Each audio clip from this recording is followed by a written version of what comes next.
오늘 우리가 나눌 말씀은 신약 성경에선 대단히 당혹스러운 그런 말씀이지요. 베드로가 너무 과혹하다 이런 반응도 있는 말씀입니다. 그런데 우리가 이것을 하나 기억하면 좋겠습니다. 사도행전에 나오는 말씀은 기본적으로 이 예수님을 따르던 제자들이 지금 유대인의 성전을 대신하는 것입니다. 그 성전을 대신하는 것이다 보니까 우리가 구약 성경에서 우리가 성막에 함부로 다가가는 사람들은 어떻게 됐지요? 다 죽음을 맞이했지 않습니까? 성막만 그런 것은 아니지요. 우리가 신약 시절에 이 유대교에 우리가 지성소에 함부로 들어가는 사람도 다 목숨을 잃었습니다. 이 예수님의 제자들, 그들은 지금 예수님의 이름으로 모이는 이 초대 교회가 바로 성막과 같은 것이에요. 그러니까 그 성막에 함부로 다가가는 사람들이 목숨을 잃었던 것처럼 하나님의 공동체, 하나님의 새로운 공동체의 거짓과 위선을 가지고 나아가는 사람들은 어떤 운명을 맞이하게 된다라는 것을 오늘 말씀이 우리에게 보여주고 있는 겁니다. 그래서 베드로가 가혹했던 것이 아니고 이 사도행전이 그리고 있는 예수님을 따르는 제자 공동체가 그만큼 성막과 같은 위상을 가지고 있었다라는 그런 의미로 읽으시면 되겠습니다. 이제 우리가 아나니아와 삽비라의 경우를 통해서 우리가 오랫동안 성경에서 다루고 있는 주제 중에 하나인 위선에 대해서 오늘 우리가 한번 살펴보려고 합니다. 오늘 본문 말씀에 보면 핵심적인 내용이 5장 1절과 2절의 말씀인데요. 이 5장 1절과 2절의 말씀을 제가 한번 읽어보겠습니다. 그 내용은 이렇지요. 아나니아라고 하는 사람이 그 아내 삽비라와 더불어 소유를 팔아서 그 값에서 얼마를 감춤해 그 아내도 알더라. 얼마만 가져다가 사도들의 발 앞에 두었다라는 이야기입니다. 이것이 가장 중요한 오늘 본문의 이야기입니다. 그런데 여러분, 우리가 곰곰이 한번 생각을 해보면 이 아나니아는 사실은 우리가 지난주 4장에서 보았던 바나바하고 똑같은 일을, 똑같다고 하면 좀 이상하겠네요. 거의 똑같은 일을 했습니다. 그죠? 둘 다 소유를 팔았지요. 그리고 두 사람 다 그 판 돈을 사도들에게 가지고 왔지요. 그 다음에 둘 다 그 돈을 마음대로 사도들이 처분할 수 있도록 했지 않습니까? 차이점이 하나 있다면 그것은 바나바는 판 돈을 다 가지고 왔는데 아나니아는 일부만 가지고 왔다라는 것입니다. 그런데 여러분, 그렇다면 땅을 판 돈의 일부를 떼어 놓는 것은 큰 잘못일까요? 여러분들 생각은 어떠십니까? 잘못입니까? 아닙니까? 이게 문제인 거죠. 그죠? 지금 바나바와 아나니아 사이의 큰 차이는 이겁니다. 바나바는 판 것을 다 가지고 왔다 그러고요. 아나니아는 그 중에 일부를 숨겨두고 왔더라. 그래서 제가 여러분에게 여쭤보는 겁니다. 땅을 판 돈의 일부를 떼어놓는 것은 큰 잘못인가? 죽을 만큼의 잘못인가? 제가 여러분들에게 이것을 여쭤보는 겁니다. 우선 우리가 두 말씀을 한번 읽어봐야 되겠습니다. 그죠? 우리 4장 37절의 말씀인데요. 4장 37절의 말씀 어떤 말씀이 있는지 한번 보도록 하겠습니다. 이것은 바나바의 경우지요. 4장 37절입니다. 시작. 화면이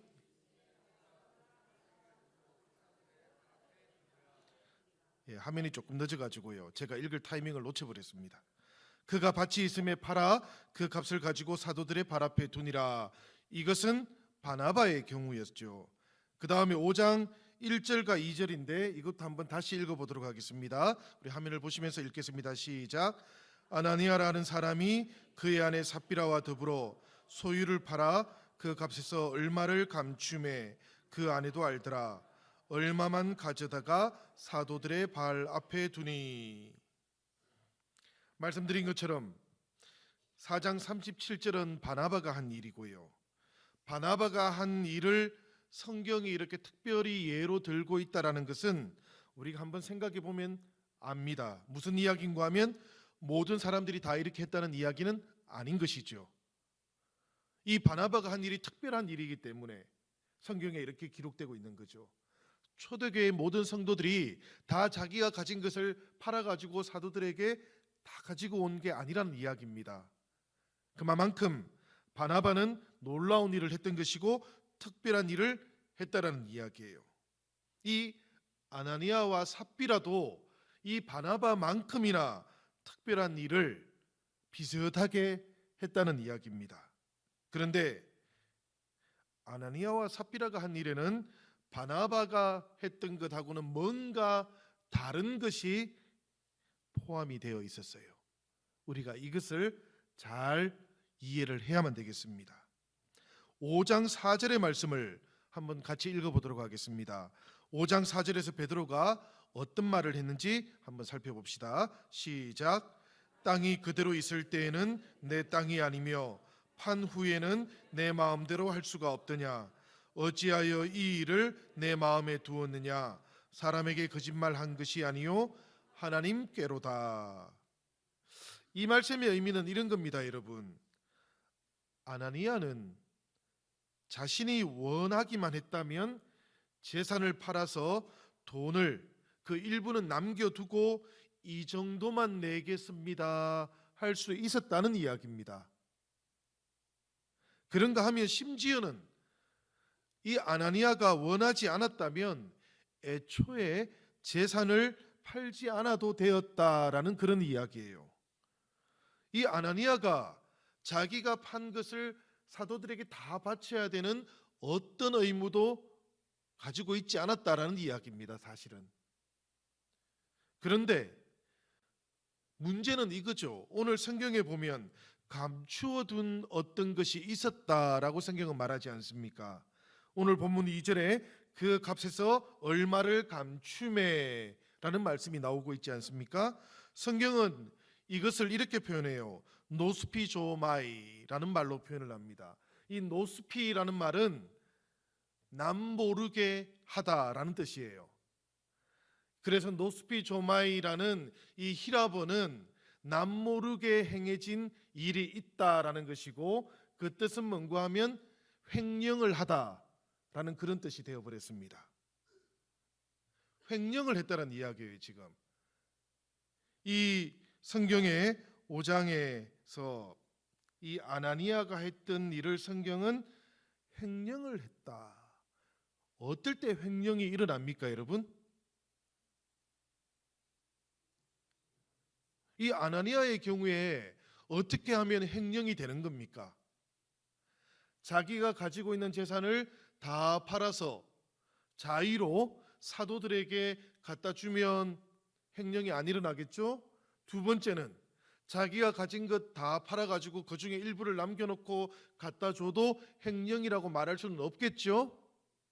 심지어는 다 팔았어요. 팔았는데 갖다 주기가 싫어요.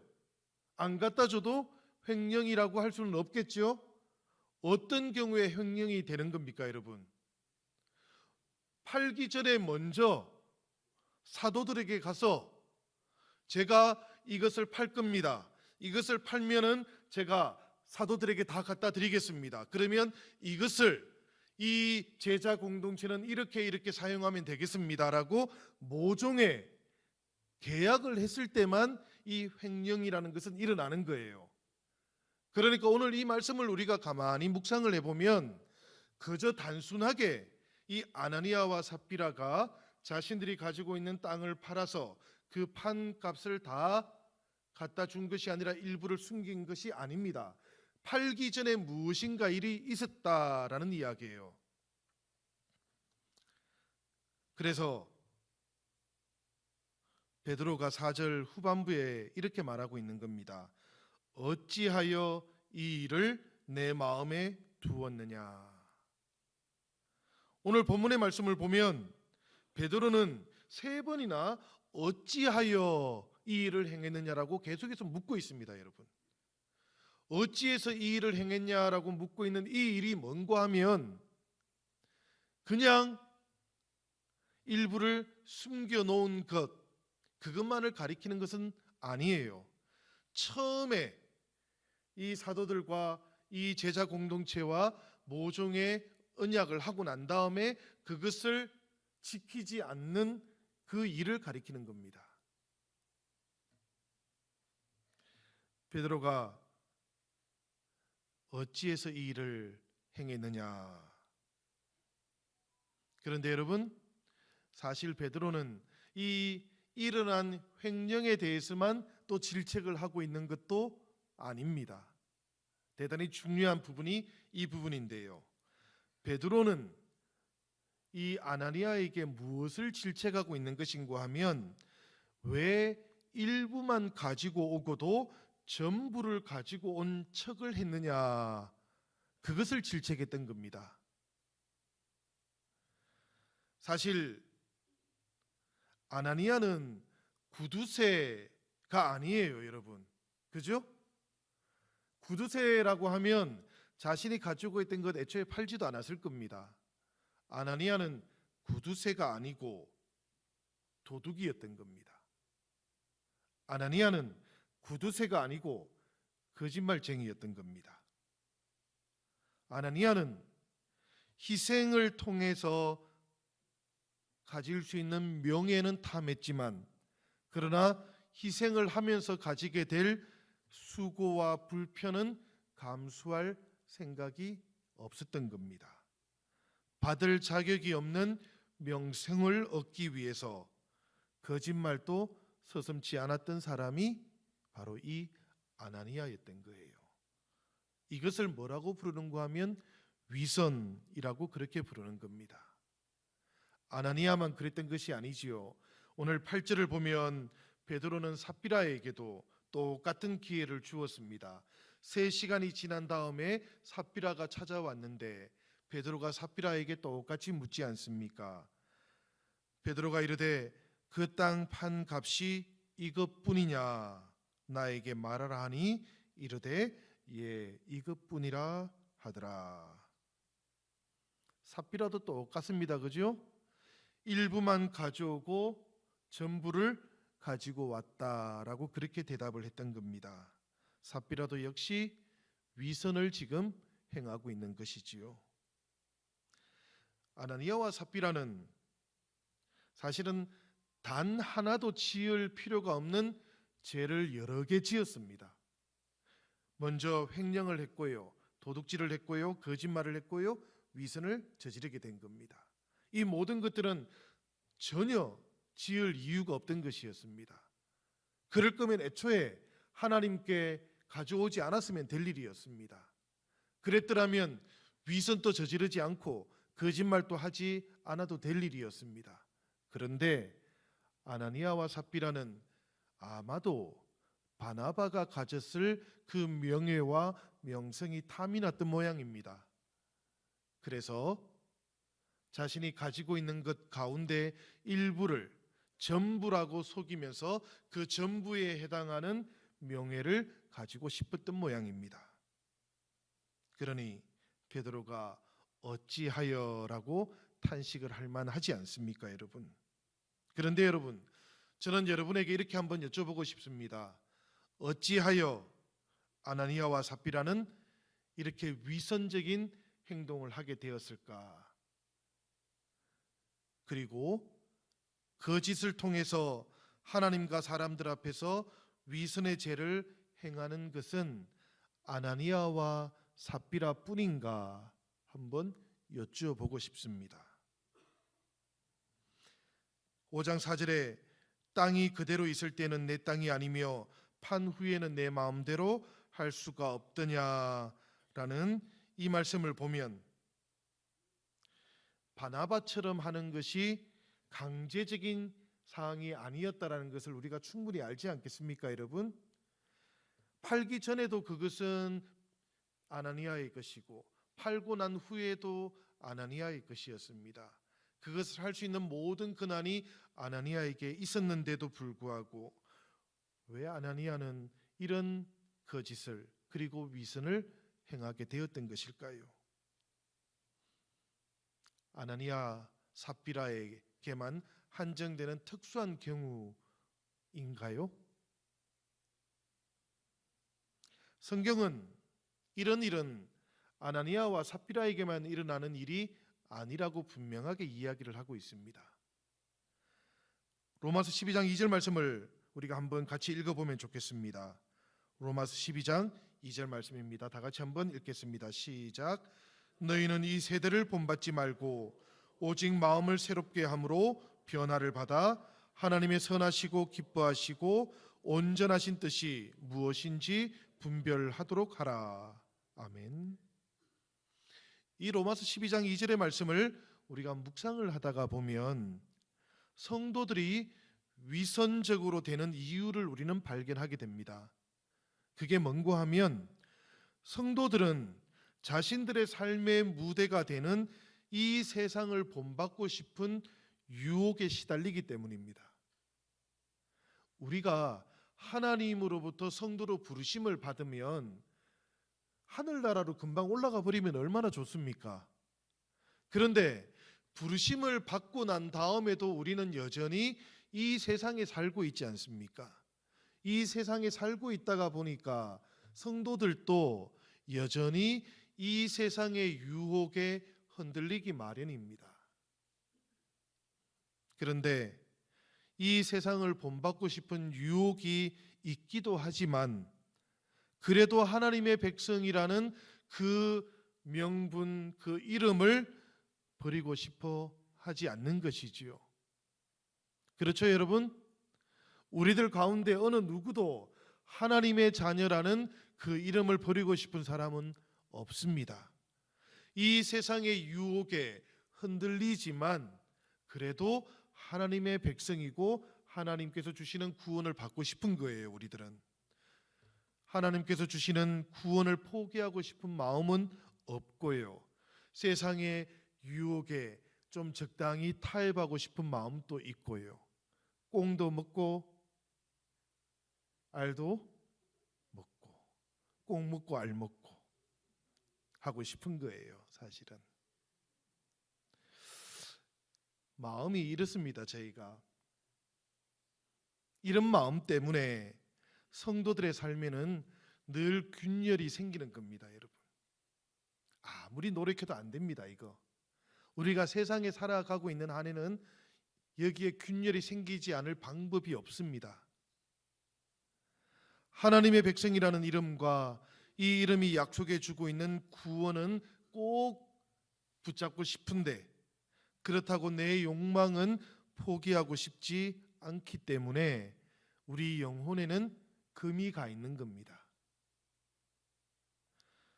세상을 향한 욕망을 포기하지 않지만 거룩한 백성이라는 명예도 얻어야 하는 것이지요. 거룩한 백성이라는 명예도 얻고 그리고 세상을 향한 욕망도 포기하고 싶지 않을 수 있는 방법이 있어요. 여러분, 그게 뭔가 하면 위선을 뜨는 겁니다. 위선은 그냥 생기는 게 아니에요. 여러분, 어느 날 갑자기 생겨나는 것도 아닙니다. 우리 성도들이 이 세상에서 하나님의 백성으로 살고자 하는 그 거룩한 열심과 이 세상에서 끊임없이 유혹에 흔들리는 그 마음 때문에 균열이 생겨나 있는 거죠. 그 가운데서 하나님의 백성임을 포기하면 위선이 생기지는 않아요. 그냥 우리는 죄인으로 살아가면 됩니다. 그런데 우리가 하나님의 백성으로 살고 싶지 않습니까? 그런데 나의 삶 가운데는 끊임없이 유혹에 흔들리고 넘어가는 모습들이 자꾸만 보이는 것이죠. 그러니까 그 사이에 공백을 메우고 싶은 겁니다. 진짜로 하나님의 성도로 살지 않더라도 어떻게 해서든지 간에 메워보고 싶은 거예요. 그래서 택하는 방법이 뭔가 하면 위선을 행하는 겁니다. 아나니아도 그 때문에 위선을 행했던 겁니다. 위선과 거짓을 통해서라도 내가 이 세상에 있지만 하나님의 백성입니다 라는 그 명예를 채우고 싶기 때문에 내 안에 위선이 생겨나는 거예요. 이런 사람, 이런 사람이 따로 있지 않습니다. 사람입니다. 사람이 그래서 잘하는 게 뭔가 하면 내가 한 것이 아닙니다, 하나님. 내가 잘못한 게 아닙니다, 하나님. 이 얘기를 참 잘해요. 책임을 지지 않으려고 하는 겁니다. 세상의 유혹에 흔들리더라도 그것이 내 탓이 아닙니다. 왜냐하면 내 잘못입니다라고 인정하는 그 순간에 우리의 마음과 영혼은 세상의 유혹을 받고 있다라는 것, 하나님의 거룩한 백성으로 살고 있지 않다라는 것을 인정해야 되기 때문에 그래요. 그래서 제가 한 것이 아닙니다. 제 탓이 아닙니다. 그렇게 자꾸만 하나님께 말하는 겁니다. 하나님께서는 이렇게 위선을 행하는 사람들하고 오랜 세월 동안 숨바꼭질을 해왔습니다. 처음으로 하나님께서는 아담과 하와에게 내가 어디에 있느냐 이렇게 묻지 않습니까? 하나님 앞에 범죄하고 책임을 지지 않으려고 했던 아담과 하와는 하나님 앞에서 숨어버립니다. 그러니까 하나님께서는 그 아담과 하와를 찾지 않습니까? 숨바꼭질을 하는 거예요. 인정하지를 못합니다. 하나님께서 내게 베풀어 주신 하와가 저를, 하나님께서 창조하신 뱀이 저를, 사실은 하나님이 만든 뱀 때문에 라는 말을 하고 싶었던 거겠죠. 그래서 위선적인 존재인 우리 인간은 하나님으로부터 끊임없이 멀어져 가고 숨으려고 하고 숨바꼭질을 합니다. 아담과 하와만 그랬던 것이 아니지요. 하나님께서는 그 다음에 가인하고도 또 숨바꼭질을 했습니다. 자신의 죄를 모른 척했던 가인을 향해서 하나님께서 물었던 첫 물음이 뭔가 하면 내 동생 아벨은 어디에 있느냐라는 것입니다. 성도 여러분, 아나니아와 삽비라만 하나님 앞에서 위선을 떨었던 것은 아닙니다. 아담과 하와도 그랬고요. 아담과 하와가 그랬다는 이야기는 하나님 앞에서 죄된 존재로 살아가는 모든 인간은 그렇게 위선적이었다는 이야기이기도 합니다. 오늘 우리는 이 아나니아와 삽비라의 경우를 우리들 자신에게도 비추어 보아야 됩니다. 하나님 앞에서 우리는 위선적이지 않은지를 돌아볼 수 있기를 바랍니다. 생각해 보면 여러분, 이 위선을 위한 거짓말은 오순절 성령께서 임하실 때에 나타났던 방언하고 정확히 정반대되는 현상입니다.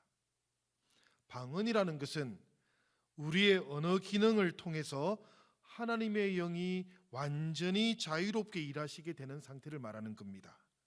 그리고 그 순간만이라도 하늘과 땅이 교차되면서 그 말과 소리 가운데서 하나님께서 찬양을 받으십니다. 그런데 여러분, 위선을 위한 거짓말은 정반대예요. 하늘과 땅을 분리시킵니다. 위선을 떠는 그 모든 죄들 가운데 하나님께서 내주할 수 없지 않겠습니까? 이런 거짓을 말하는 사람은 창조주 하나님께서 세상을 돌보시고 자신의 때에 하나님의 방식으로 문제를 해결해 주실 것이다 라는 것도 신뢰하지를 않습니다. 그렇기 때문에 거짓을 말하는 것이지요. 그렇기 때문에 거짓을 통해서 자신의 뜻을 이루는 것이지요. 그런데 그뿐만이 아닙니다. 이 위선을 위한 거짓말은 땅의 일조차도 왜곡시켜 버립니다. 이 일은 창세 때로부터 사탄이 해왔던 일이기도 합니다. 그래서 베드로가 이 아나니아에게 그 배후에 사탄이 활동하고 있다라고 그렇게 말하는 것입니다. 3절의 말씀이지요. 아나니아야, 어찌하여 사탄이 내 마음에 가득하여 내가 성령을 속이고 땅값 얼마를 감추었느냐. 우리가 지금까지 사도행전을 계속해서 살펴보고 있습니다마는 지금까지 성령께서 말씀과 표적을 통해서 역사하시면서 교회가 형성되고 또 교회가 복음의 부흥을 체험하기도 했습니다. 그런데 4장에서 보면 성령의 역사를 가로막기 위해서 산헤드린이라고 하는 외부 세력이 사용이 되었습니다. 그리고 이제 우리가 읽고 있는 이 5장에는 보면 내부의 거짓과 위선이 교회를 파괴시키는 힘으로 등장하고 있기도 합니다. 복음이 선포되는 모든 곳에서는 성령께서 역사하시기를 멈추지 않습니다. 우리가 오늘 복음을 전하면서 살아간다면 여러분들이 전하는 그 말씀 가운데도 성령은 역사를 하십니다. 우리가 온전히 주님의 복음을 전하면서 사도된 삶을 살아갈 수만 있다면 우리의 모든 행적들 가운데에서도 베드로와 요한 같은 그런 성령의 역사들이 나타날 것입니다. 그런데 여러분, 이것도 우리는 기억을 해야 돼요. 성령이 역사하시는 곳에 사탄도 사람들의 완악함을 통해서든지 아니면 위선적인 태도를 통해서든지 교회와 복음이 전진하지 못하도록 계속해서 가로막는 시도를 합니다. 교회가 깨어 있어야 하는 이유가 바로 여기에 있어요. 교회가 경계를 늦추지 말아야 하는 이유도 바로 여기에 있습니다. 세상을 품고 세상을 변화시키고자 하는 교회는 특히 더 그래야 됩니다. 교회가 세상을 품고 세상을 변화시키기 위해서는 교회가 세상 속에 있어야 되지 않겠습니까? 그러나 세상 속에 있는 교회는 끊임없이 세상의 유혹과 세상의 저항을 받기 마련입니다. 그렇기 때문에 교회는 끊임없이 외부적인 도전이든 내부적인 도전이든 그 방식이 어떠하든지 간에 깨어 있어야 하는 것이에요. 성도들도 마찬가지입니다. 세상의 유혹 앞에서 스스로를 거룩하게 지켜가야만 이 성도들을 통해서 하나님의 복음의 역사가 나타나게 될 것입니다. 복음을 듣고 믿기는 하지만 온전히 행하지 않으면 그 자리에 무엇이 찾아오는가 하면 위선이 찾아옵니다. 위선은 다른 곳에서 찾아오는 게 아닙니다. 위선은 마치 우리의 제약된 영혼의 깊은 곳에서 찾아오는 이런 현상이 아닙니다, 여러분. 우리가 복음을 듣고 믿기는 하지만 온전히 행하지 않으면, 그래서 그 사이에 세상의 유혹이 찾아들면 그 균열 사이에 자리 잡는 것이 위선입니다. 이 위선이 틈타지 못하도록 스스로를 거룩하게 지킬 줄 알아야 됩니다. 우리가 선의의 노력과 또 위선적인 몸짓의 경계를 구분하는 게 참 어렵죠, 여러분. 이게 참 어려운 겁니다. 우리가 신앙생활을 하는 동안 내가 정말 하나님을 향해서 최선을 다하는 나의 선한 모습으로 나아가기를 원하지만, 그러나 동시에 때때로 우리는 늘 주변에 있는 사람들을 의식하기도 하고요. 내가 행하는 이 일이 나에게 어떤 모습으로 돌아올 것인가를 계산하기도 합니다. 그러다 보니까 이 선의의 노력과 위선이 어디에서 경계가 나누어지는지 판단하기가 대단히 어려워요. 그런데 여러분, 제가 하나 여쭤보겠습니다. 그 경계를 구분하는 것이 너무 미묘하기도 하고 어려우니까 그냥 마음대로 살아도 좋은 것입니까? 이건 대단히 중요한 일입니다, 여러분. 판단이 어렵고 경계가 미묘하다고 해서 아무대로 마음이 가는 대로 살아도 되는 것은 절대로 아닙니다. 그러다 보면 우리는 자신도 모르는 사이에 위선에 빠지게 됩니다. 바리새인들은 최선을 다해서 하나님을 믿으려고 했던 사람들이에요. 처음부터 바리새인들이 위선적인 사람이 되려고 했던 것이 아닙니다. 그런데 최선을 다해서 노력했는데 그 결과가 위선이 되어버렸던 거예요. 주님께서 그 바리새인들을 향해서 회칠한 무덤 같다라고 말했지 않습니까? 그들은 율법을 최대한 잘 지켜보려고 노력을 했지만 그러나 그 속에서는 욕망이 들끓고 있었던 거예요. 사람은 그런 존재 아닙니까, 여러분? 우리가 하나님으로부터 성도로 부르심을 받았지만 우리가 그리스도와 연합되어서 구원을 받은 백성이 되었지만 그러나 이 세상을 살아가는 동안 우리의 모습 가운데 그런 위선의 모습들이 여전히 남아있지 않습니까? 그 경계가 미묘해서 때로는 우리가 선한 일을 하겠다고 했지만 어느 순간인가 위선으로 살기도 하지요. 말씀 앞에 우리 함께 무릎을 더 꿇을 수 있기를 바랍니다. 내가 어떤 존재인지 우리 각자가 너무 잘 알고 있기 때문에 더 말씀을 통해서 내 이기적인 성향과 위선적인 모습을 분별해야 하기 때문입니다. 복음을 듣고 믿는 것에서만 멈추지 않기를 바랍니다. 완전하게 할 수는 없겠지만 주님께서 보여주셨던 그 삶의 모습들, 우리에게 복음으로 정언되었던 그 주님의 삶의 모습을 우리도 최선을 다해서 한번 따라가 볼 수 있기를 바랍니다. 최선을 다해서 사랑하면서 살아가 보시기를 바랍니다. 저는 이렇게 생각을 합니다. 최선을 다해서 사랑하면서 사는 동안은 우리가 완전하지는 않을지라도 온전해질 수 있는 길은 있을 것이다. 저는 그리 생각을 합니다. 우리가 최선을 다해서 사랑하기 위해 노력하며 사는 동안에는 최소한 우리는 위선에 빠지지 않을 가능성이 훨씬 더 높아집니다.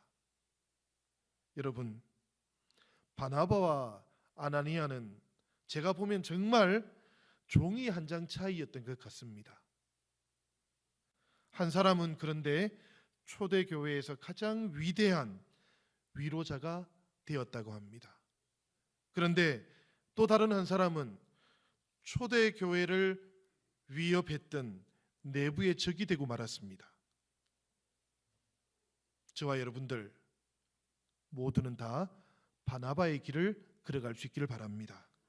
그래서 우리 교회를 살리고 성령의 동력자가 되는 그런 은혜가 함께 하시기를 바랍니다.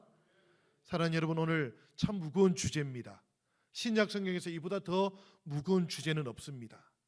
그러나 그 아나니아와 삽비라의 그 길이 늘 성도들의 곁에 머물고 있다는 것을 기억해야만 합니다. 그래서 우리가 늘 깨어 있어야 되는 이유이기도 합니다. 오늘 주님께서 우리에게 이 말씀을 주시면서 우리가 깨어 있기를 바라시는 것 같습니다. 함께 깨어 있으면서 우리가 이 아나니아와 삽비라의 길이 아니라 바나바의 길을 함께 걸어갈 수 있는 그 은혜가 저와 여러분 모두에게 함께하기를 축원합니다. 우리 같이 기도하겠습니다.